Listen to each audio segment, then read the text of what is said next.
All right, great. So let's get started. I'm Jordan Shanda. I'm the STARS Program Coordinator here at AASHE.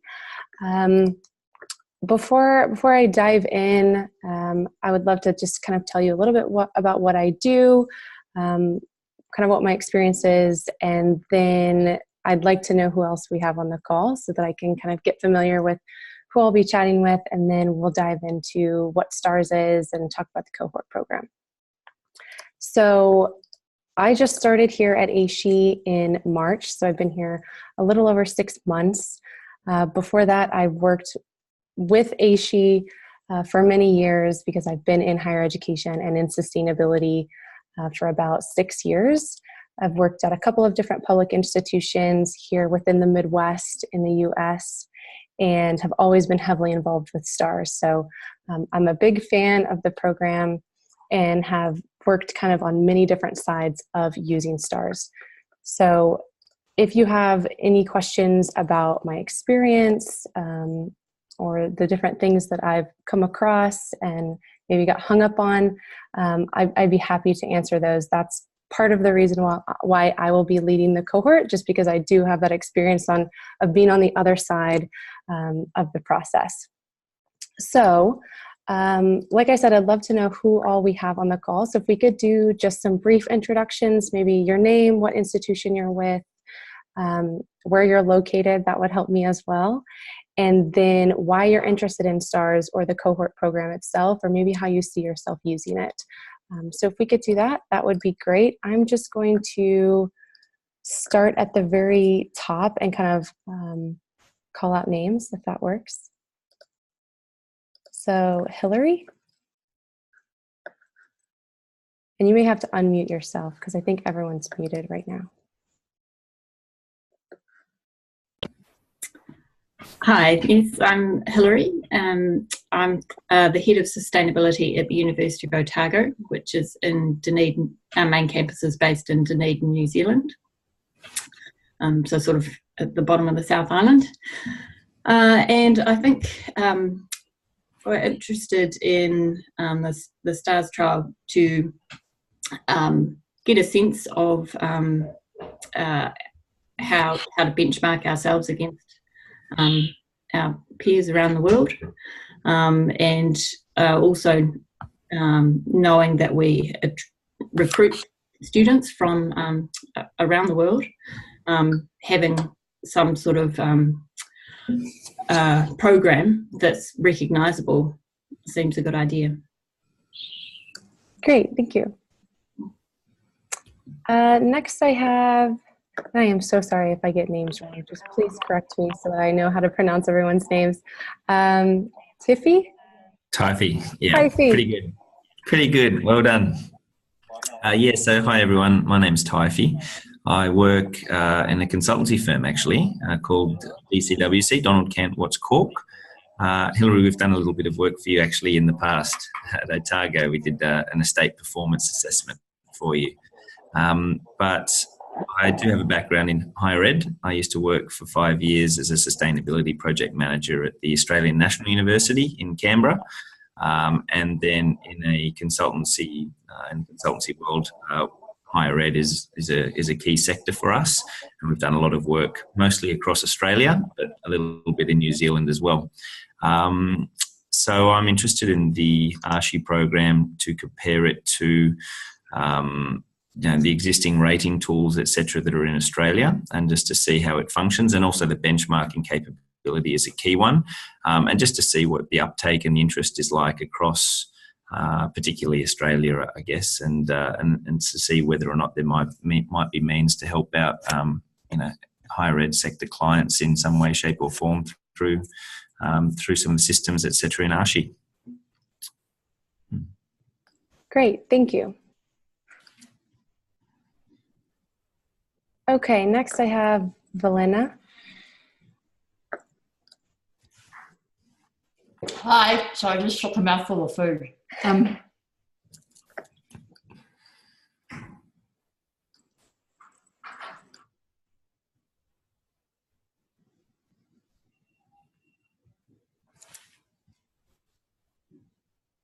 Oh, I'm muted now. Sorry about that. Valena, you might be muted, so let's go to Kim, and then we'll come back to you.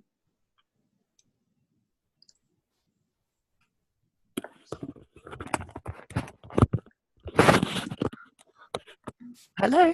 Hi.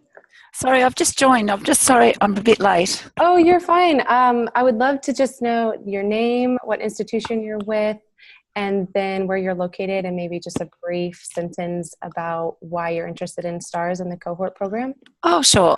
So my name's Kim Whitney-Soanes. I'm with Charles Sturt University, based in regional New South Wales in Wagga Wagga.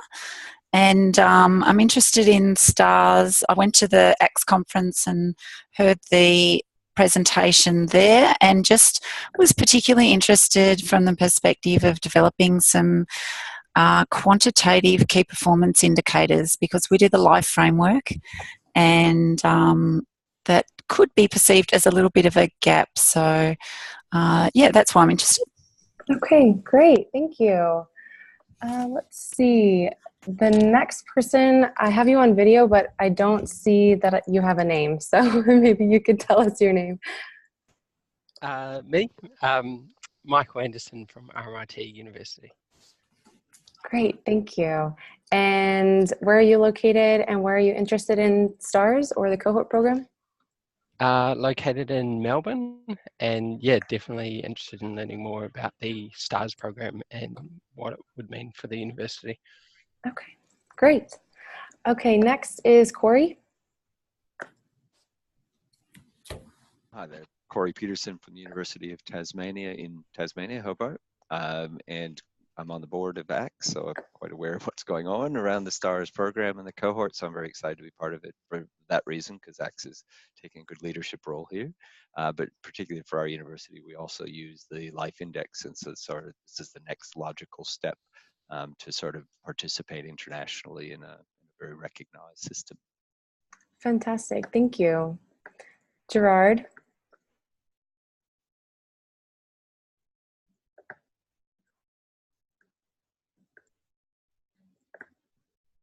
It looks like you might be on mute. We'll come back to you. Leanne, I think we all know who you are, but you're welcome to introduce yourself.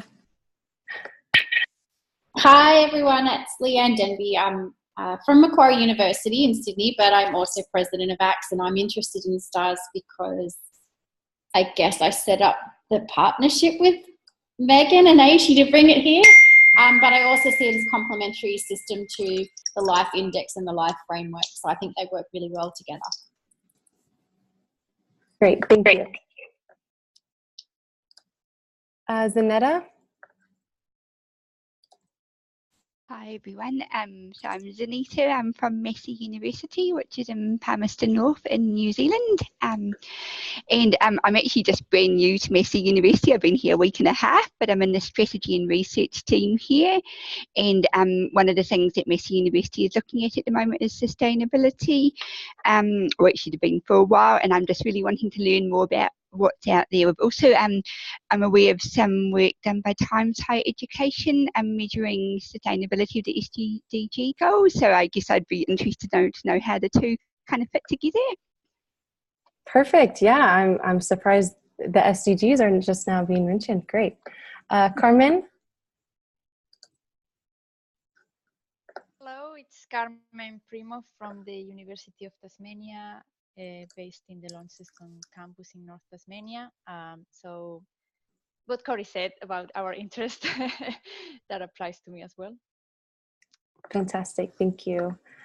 Ree, it looks like we also have you on the line. Would you like to introduce yourself and tell us more about yourself? Sure, Rhiannon from AASHE here. So like Leanne, working with yourself and Megan, and to make sure we have a successful cohort for next year. So great, thank you. The next person, it looks like Ryan, but I think it's Alana, is that correct? Kia ora. Yes, my name is Alana Ryan. I'm the Director of Sustainability at Massey University. So Massey has 3 campuses, one in Auckland, Palmerston North and Wellington. And I'm based on the Palmerston North campus with Zanita, who I just met for the first time today. So we've not done very much at the university yet about looking at our ourselves in terms of sort of rankings or ratings around sustainability. So I'm just really interested to see what this offers and whether or not it's something that we'd be interested in connecting with. So looking forward to hearing today. Great, thank you. Laura? Hi, I'm Laura Hamilton from Macquarie University. I'm in Leanne Denby's team.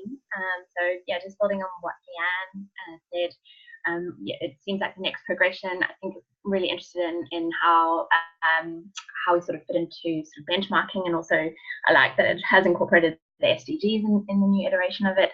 And also, I really think it's important that we all contribute to telling the broader sustainability story. So yeah, want to be part of that as well. Great, thank you. Will?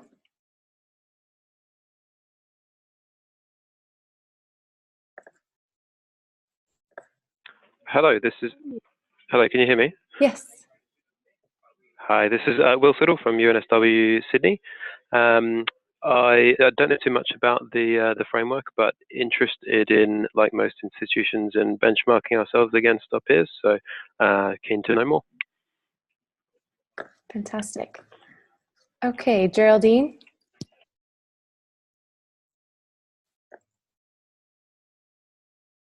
Okay, Geraldine is introducing herself in the chat, so feel free to read that. Thank you for doing that. And then we have a couple of call-in folks, so I don't have your names. One is a 614 number, and the other one I don't have a name at all, but feel free to, either one of you, introduce yourself.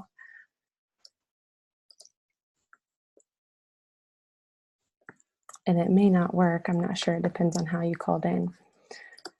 Okay, is there anyone else that wants to jump in and introduce yourselves before we get started? Okay, well, thank you for indulging me with that. That really does help me kind of better understand who I'm talking to, where you're located, what's important for you, so that I can make sure I touch on all of those things. So thank you again. I know that takes up some time, and we only have an hour, but it really does help me. So, okay. So like I said, I want to give you a brief overview of what STARS is, the cohort program, how that will work, and then I would like to save the majority of the time for questions and discussions because I think you'll probably have very specific questions you'd like to ask me after I give the brief overview. So I'll just kind of leave it open for the majority of the time, but we'll cover a little bit of the basics. So the first thing is, what is STARS? So STARS stands for the Sustainability Tracking Assessment and Rating System. It's a self-rating, transparent framework for colleges and universities to measure their sustainability performance. So there's a lot of benefits to using STARS. Obviously, they vary between institutions, but some of the main ones have already been mentioned on the call, and include things like gaining that international recognition for your sustainability efforts, specifically in the form of a rating, which we'll talk a little bit more about in a minute. But also generating new ideas by looking to see what other institutions are doing, what's working for them, and then also informing your own strategic planning and budgeting process. And so I like to call those two benefits of STARS, that generating new ideas and the informing strategic planning. I like to call those really the roadmap function of STARS. And we see a lot of institutions getting those benefits out of using our program. Another benefit is just being able to create that baseline, which was also mentioned, since it is comprehensive and it's a quantifiable way to measure your performance. Institutions can look at changes in your own performance over time, and then also compare that to how other institutions, your peer institutions, are performing. Another thing is that it allows you to engage your entire campus community, as well as different individuals and entities beyond your campus. So it really takes communication and collaboration at all levels, whether that's students, faculty, staff, administrators, community members, to pull together all of this information that you'll need to submit your STARS report. So it's a great way to kind of build that community. And then it also, for a lot of institutions, provides that leverage that they need or that incentive that they need to make real progress toward advancing sustainability on their campus. So those are a lot of the benefits that we see. There are more, and like I said, it varies, but I think lots of those were already mentioned by everyone on the call. So let's look, I'm going to share my screen. Let's see. Okay.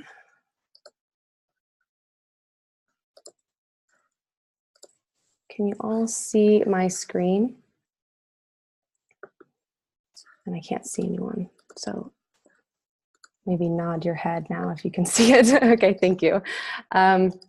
So I want to talk a little bit about how it's organized. So there are 4 main categories in STARS.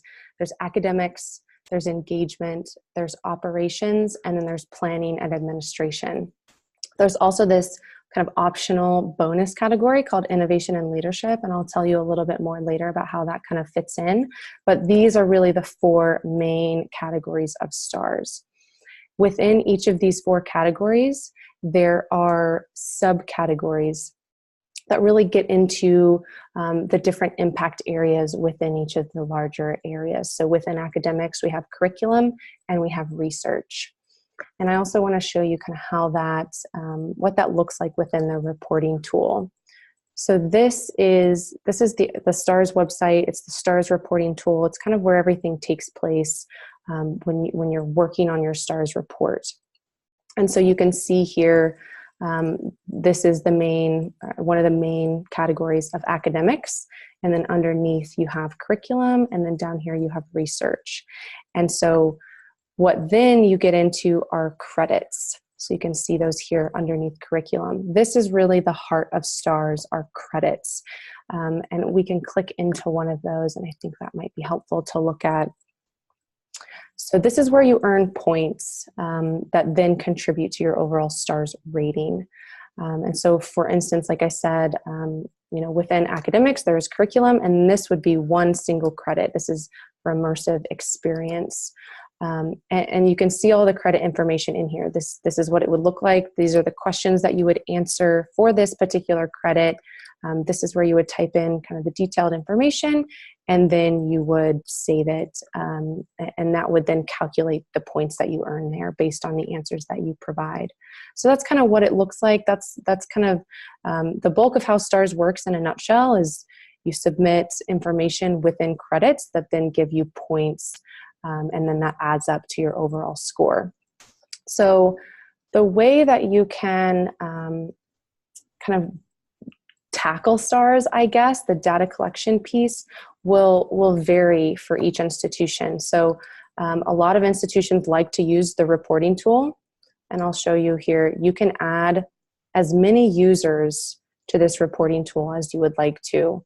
So maybe you have 5 people in your office that will be working on your STARS report. They could all have access, and you can, you know, vary the levels of access and kind of the roles that they have. And they could input everything into the reporting tool directly. There are other ways to go about doing that. You can collect things, you know, like in a spreadsheet or a Google Doc, and then just have maybe 1 or 2 people with access to the reporting tool, and then they would go in and add all of the information that other folks have collected. So there's lots of different ways that you can go about doing it, but you do have some different options.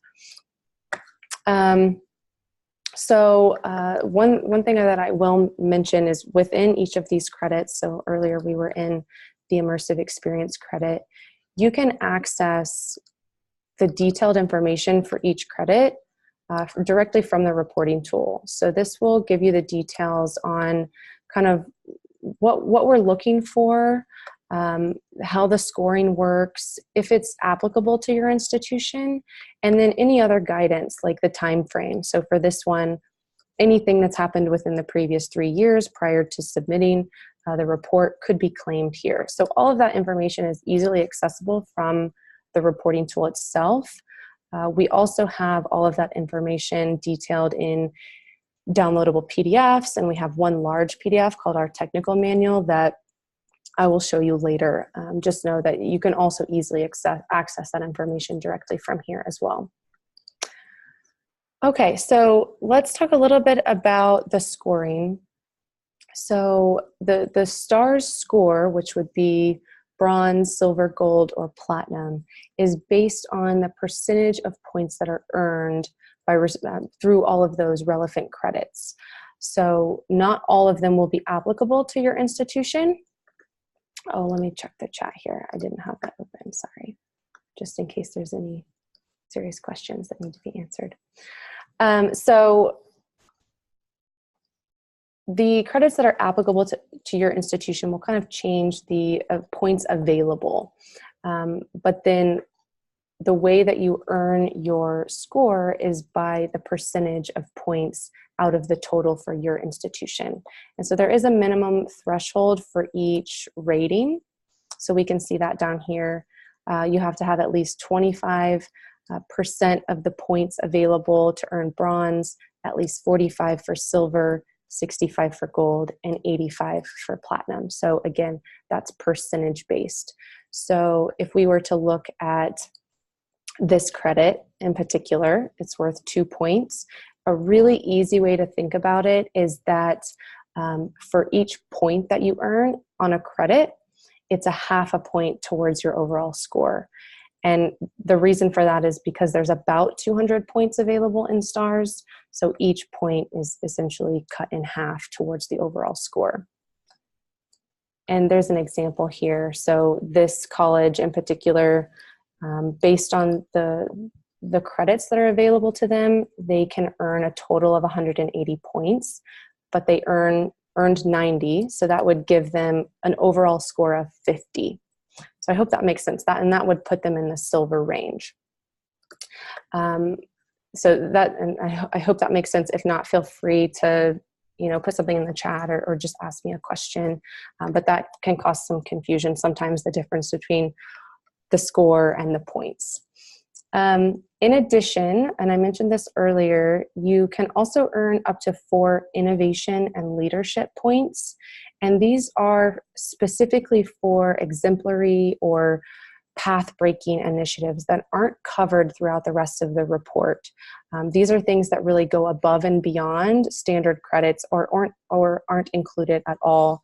And so those can be earned either through this catalog of exemplary practices that we have available online or through open-ended innovation credits. So it's totally open-ended. You tell us what your program is, and you can earn an innovation point for that. And those are bonus points. So those are added on top of your percentage score. So for instance, this same school, they had a score of 50, but then they earned 2 innovation and leadership points. So it gets added directly onto the top of their score. So they would then have a 52. So that's just kind of in a nutshell how the scoring works. I would be happy to answer any questions that you have about that. Another kind of important thing to keep in mind about how STARS works. I've just seen the chat. Thank you. Yes, perfect. The alcohol analogy. So a STARS report is valid for 3 years. So you can report every 3 years and just maintain that valid rating, or you can choose to submit more often than that. Some institutions like to submit every year or every other year just to keep the most up-to-date rating that they possibly can and to ensure that that public data that's online is current and up-to-date. There are some kind of external deadlines to keep in mind. We don't have any specific deadlines that everyone has to submit a report by May 1st. We don't have any deadlines like that other than it's based on when you purchased your subscription. Then you have a full year to submit your report. So that's really the only internal deadline, but it's really determined by when you purchase your subscription. The external deadlines to keep in mind also vary. So for instance, there are different publications that use STARS data that might have a deadline that you need to have a valid report by this date to be included.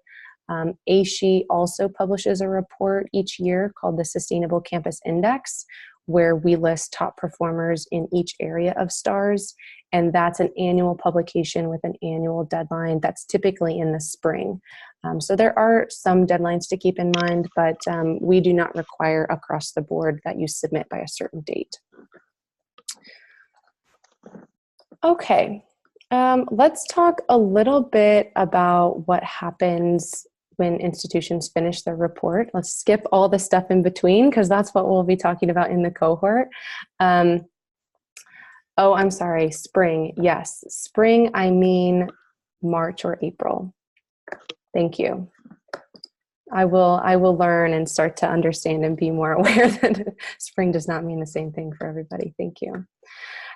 Okay, so after an institution finishes their report and they click submit, we have several things in place. We have a data accuracy policy in place to ensure that the quality of reports is high, and that's just to protect the credibility of STARS, and to ensure that when you are looking online at what other institutions are doing, you know you're looking at accurate data. And so one of the key ways that we do that is through our collaborative review and revision process. And so as soon as an institution submits their report to us for a rating, we review about a third of the report for accuracy and consistency, and then we work with the institution to help them make any necessary revisions before we award their final rating. And then once that's complete, we publish it. It's publicly available online. All of the data for all of the STARS reports that have been submitted is public. And then we send out the certificate of rating. One thing that's changing with the release of 2.2 in March or April is that we will be more heavily encouraging institutions to conduct their own review before they submit the report to us. And that can be done either internally or as part of a peer review process conducted by another institution. And so that's something that we'll be doing together. Anyone who participates in the cohort will be participating in that. That will be something new with 2.2. And I will walk everyone through that process as a group and how that works, and make sure we can kind of make that streamlined. And that is essentially STARS in a nutshell. I know that's a lot of information, but I wanted to kind of give you an overview of kind of some of the broad strokes of how it works. But before we dive into some of the details of the cohort program, and also I have a list of resources I'd love to mention to you all. Do you have any questions about any of that, anything that I've mentioned so far?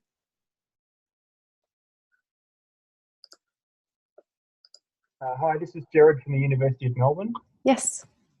Hi, just had a question. Sorry, I missed the start because I was on another phone call. But I was just curious, how well do staff and students in the outside the sustainability teams understand STARS? It's a question that just comes from other sustainability teams I've been involved with here in Australia, where a lot of the value I see comes from the initiatives that are delivered, and the framework acts as kind of a quality assurance tool. But the whether it's a gold or a platinum rating, or whether we have ones here that use star ratings and things, people don't necessarily know what those ratings mean. So I was just curious, in terms of that, the kind of layperson understanding of the STARS program. Yeah, great question. So I guess it would kind of depend on exactly what group you're asking about. So like if it's within your own campus, it kind of depends on how well it's been publicized, if it's something that's being promoted to the entire campus that has been achieved, versus staff, especially staff and students and maybe faculty that are involved in the process. The great thing about STARS is that since it is so comprehensive and it kind of covers what's happening at so many different levels of the institution, is that it allows individuals to see kind of how they fit in to the bigger picture of sustainability, so that people maybe in your human resources department that didn't know that what they're doing around workplace safety, they may have not seen that as a sustainability initiative. Now they can kind of see how it fits into sustainability through the STARS framework. So I'm not sure if that's exactly what you were asking. If you were asking, yeah. oh yes, sir. No, that is sort of what I was asking. Has there been any? Is it used at all in marketing to prospective students? Yeah. Yeah. Yeah, absolutely. Lots of institutions use their STARS seal, which I think I'm still sharing my screen over here. So these STARS seals here, lots of institutions use those within their marketing, whether that's, on social media, or if it's in like some kind of publication that's directed to prospective students, that they can say, we're gold rated and this is why, and maybe highlight some different initiatives. I think the fact that it is bronze, silver, gold, platinum kind of helps people to get kind of an instant, understanding of what that means as far as the achievement level goes. But yeah, definitely institutions use that in their marketing efforts. Great, thanks. Mm-hmm. Any other questions about what we've talked about so far, or I guess what I've talked about? I was wondering if I could ask just about how many organisations use STARS currently and where they're found around the world. I'm sorry, just being new to all of this. And also I wondered about the ratings, like how many tend to be platinum and gold, and what's the spread of the ratings as well? Yeah, that's a great question, and on my list to talk about. So let me pull this up over here. We have what's called our STARS dashboard. And so this is a really quick way to see, we have 924 institutions registered around the world for STARS. We have 418 that are currently active, participating, like using the reporting tool as of this moment right now.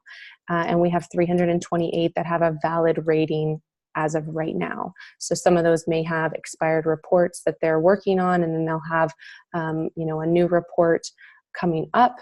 And then if you scroll down, you can see the breakdown by country. And so you can use the map here, and you can zoom in and kind of look around and click on institutions to find out who they are and where they're located and what their rating is. Or you can scroll down and just see the list of kind of the breakdown of where institutions are in the world. Does that help? Perfect, thank you. You're welcome. We have another page on our site, let's see, participants and reports, that gives a more detailed breakdown, and you can sort by location, and then you can actually click on the report date, and that will bring up their most recent report, and you could kind of look through the details of that. So like I said, all STARS reports are public. All the data is public, so anyone can go in and look at the details of that. Let's see, who are the two Australian universities? That's a great question. I should probably know that. Let me see what the easiest way to... Oh, here we go. Okay, so thank you, Leanne. Yes, so these two Australian institutions are registered. Neither one has a current rating, but hopefully that will change. Any other questions before we move on?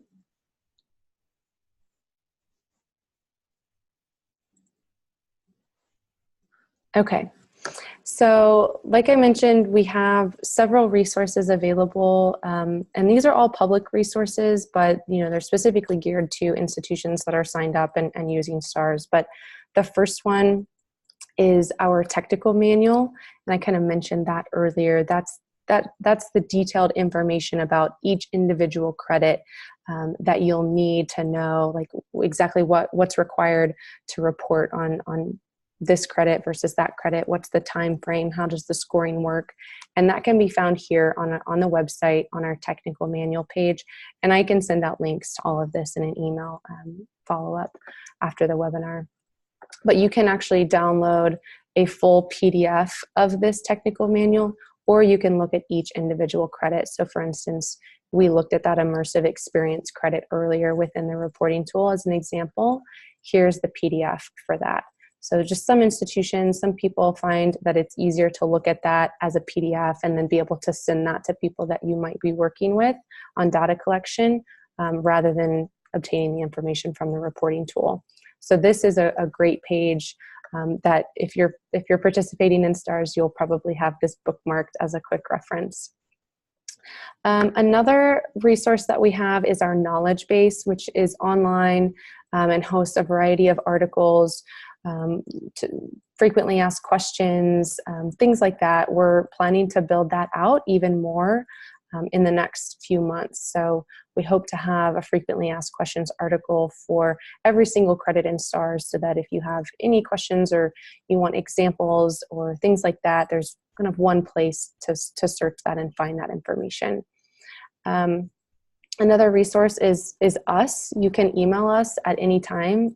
stars@AASHE.org is our main email that we answer questions through. So any questions that anyone has about participating in STARS or a specific credit or an example of an innovation, will that count?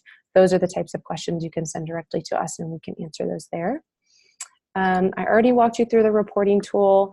Another resource is our credit checklist. Let me pull that up. And some of you may have seen this already.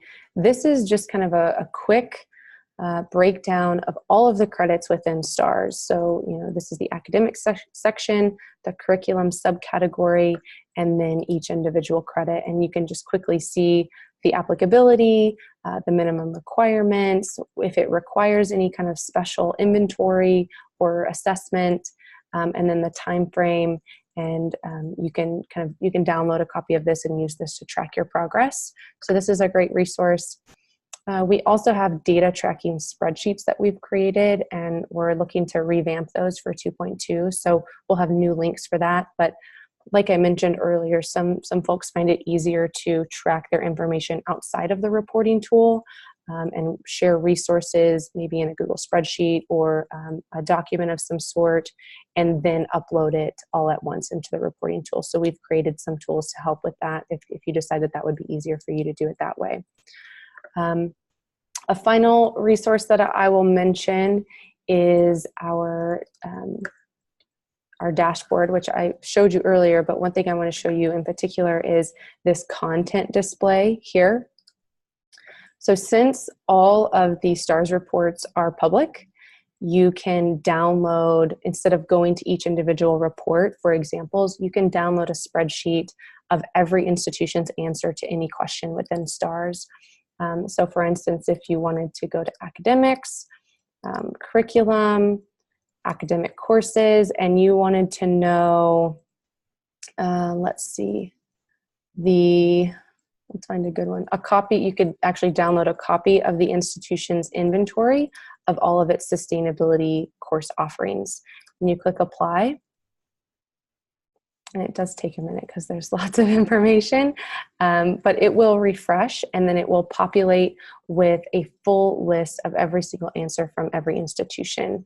You'll notice that some did not answer, so maybe they didn't pursue that credit or they didn't submit information for that question, but then these are all clickable. So these are all downloadable spreadsheets where you can download the entire spreadsheet itself.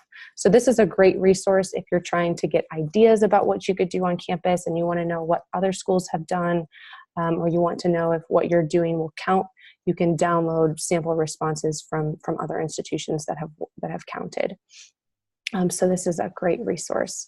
One thing that we will have coming in early 2019 is a benchmarking tool that will allow you to actually build out your own graphs and charts to compare your performance on certain credits to other institutions. Or maybe you have a list of peer institutions that you want to compare yourself to and you want to see how they're doing. You could build a report that would show you how they're performing on individual credits or at the overall level or at the subcategory level. It will be very customizable and interactive. So that's coming in 2019. Okay, any other questions about any of that before we talk a little bit more about the cohort?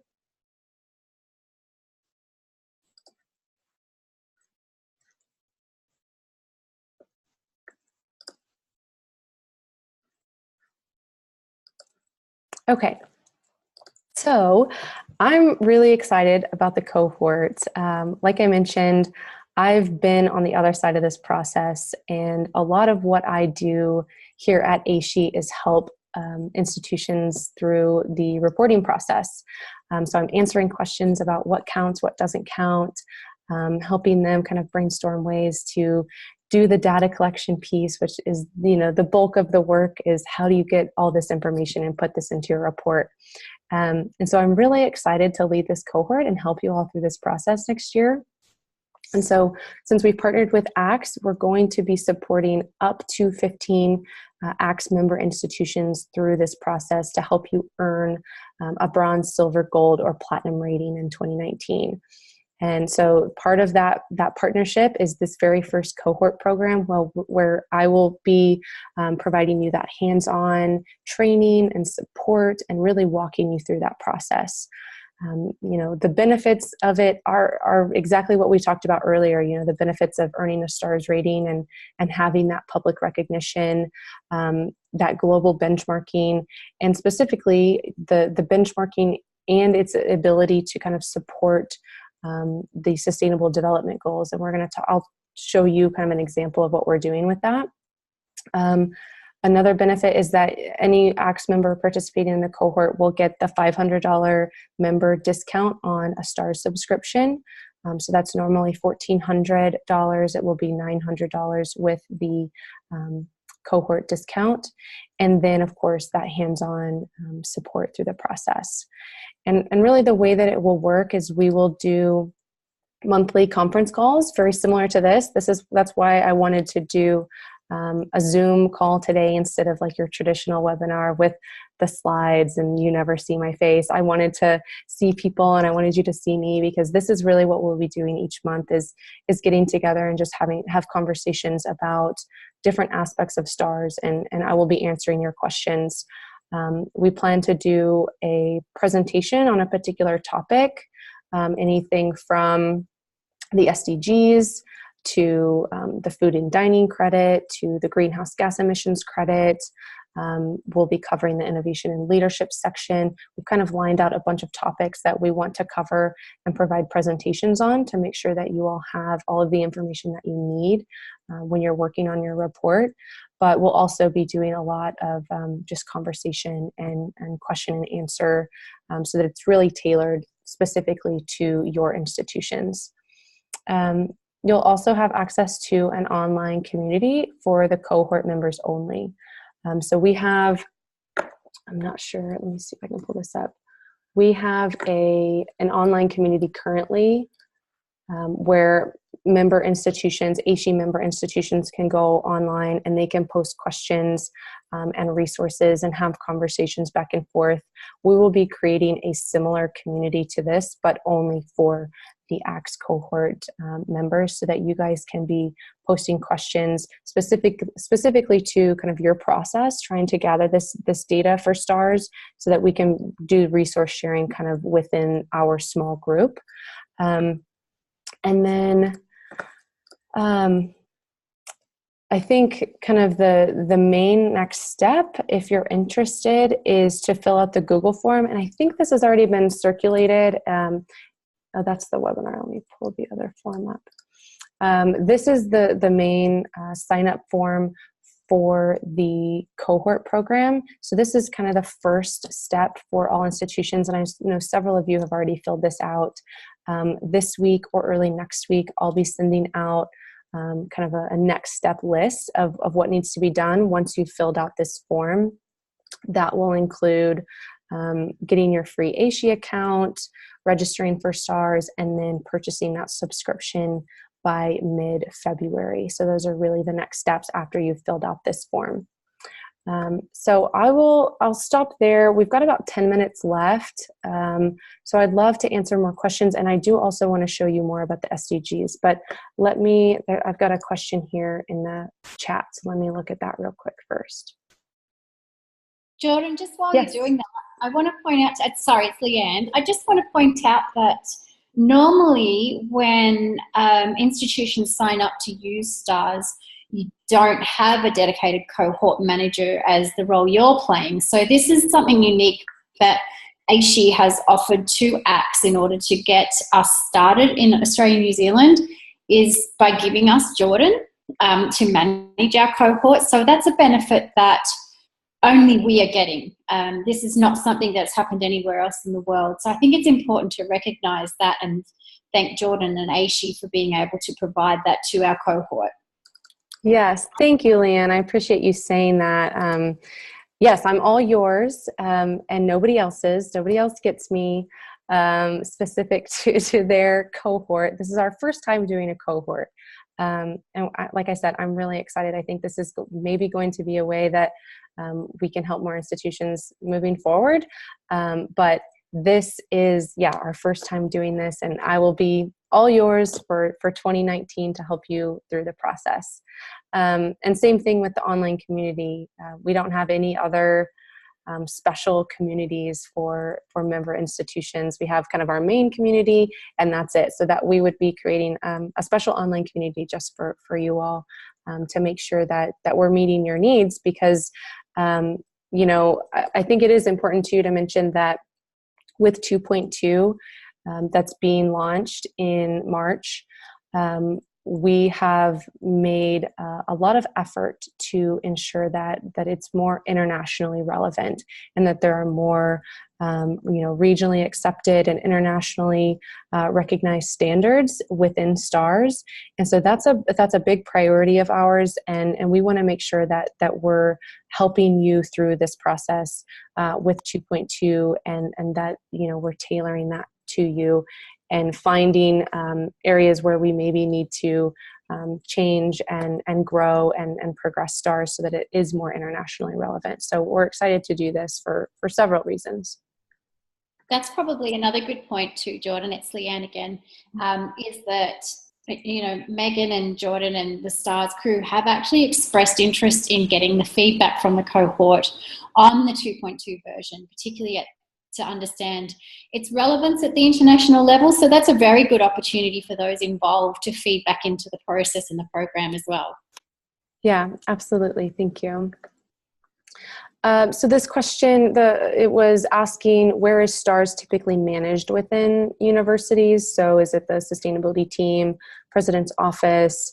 It is so varied. So I'm sorry, I don't have a great answer for that. Often it is a sustainability office if an institution is lucky to have a sustainability office. Other times it may be managed by a faculty member. Sometimes we see that, or through the facilities management office, or business administration, or it really is it's very diverse. It varies across all institutions. So it's kind of up to each institution to decide what works best for them. Okay, so one thing I did want to show you real quick, because I mentioned we will be doing we'll be focusing one of our monthly meetings on STARS and the SDG specifically, so we'll really be able to dive in. But I did want to show you a couple of things. So with 2.2, when that is released, we will be including within our technical manual, let me see if I can find it here. I had it pulled up. Okay, so we'll be including kind of a brief summary within each of the subcategories of how the different credits are addressing each SDG. And so this is an example of kind of what that will look like within our technical manual. So this will just be very brief. It will be provided for each of our subcategories. And this will be available, a preview of this will be available in January. So I will be happy to share that with everyone as soon as it is released. The next thing that we're working on, though, is a lot more detailed. And that is going to be kind of a comprehensive breakdown of each credit and how that relates to each SDG as well as the targets. And so this is kind of a very rough draft of what's being worked on. We haven't put anything together or released anything publicly for this yet, but this is essentially how it would work. It will go both ways. It will go from goal to STARS credit. So you can see, okay, if you're interested in goal 1, these are the potentially relevant credits. Or you could look at, if these are the credits that you're working on, which goals do those relate to? And so this is, like I said, kind of a rough draft mapping of what we'll be using to put together a comprehensive guide, and we'll be releasing that after 2.2 is launched, likely in April or May, somewhere around there. And then once that's ready, one of our meetings that we will have as a cohort will be kind of walking through that guide and how it can be used. And I know that is something that probably all of you, if not most of you, are very interested in having. And Ray, thanks. I'm glad to hear that looks great to you. I talked to Ray a week or two ago, and this was one of his questions. And we talked a little bit about the fact that, not every STARS credit or not every goal is necessarily going to align the same way for each institution. So for instance, your academic courses that you're teaching on your campus might touch on every single SDG. And a great example of that is University of College Cork in Ireland. They recently submitted a STARS report and earned gold. And the way that they conducted their academic course inventory is by tying each course to relevant SDGs. And so they could actually show, here's how our curriculum is advancing or contributing to the SDGs. So you can get really detailed within each of these. And so that's something that we'll be able to talk about as we move forward through the cohort. But I did want to show you this as an example. So we only have a couple of minutes left, and looks like we have some people needing to drop off. So do you have any other questions in the last few minutes that we have together?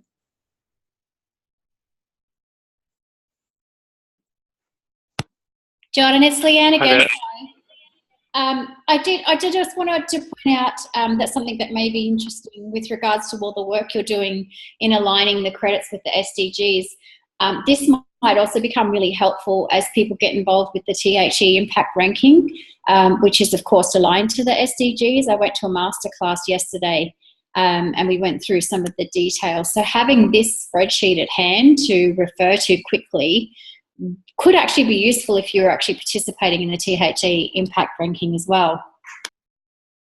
Yeah, absolutely. And I know that we're in conversations with them, and I don't know where that stands currently.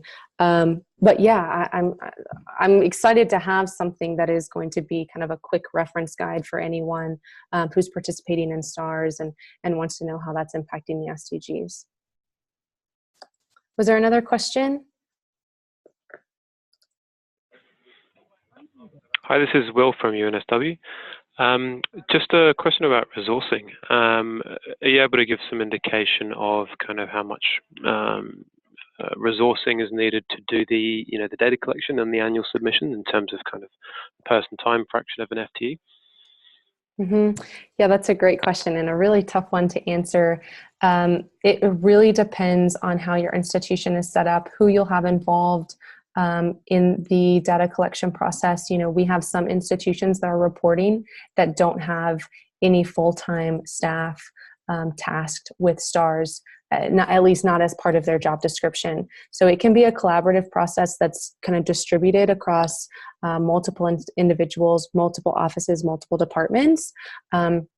But oftentimes you do have kind of a lead staff person that's, often in the sustainability office who's taking the charge, taking the lead, and then working with individuals across campus to gather that data. It's often data that already exists. It's just a matter of finding out who has it and is it easy to get. So it really varies so greatly, institution by institution. Some use students to gather data, to put together some of these inventories and do things like that. So I wish I had an easy answer for that, because it's a question that we get very frequently, but it really depends on kind of how you're set up and how you decide to tackle the process. Okay, thank you. Yeah, you're welcome. Any other questions?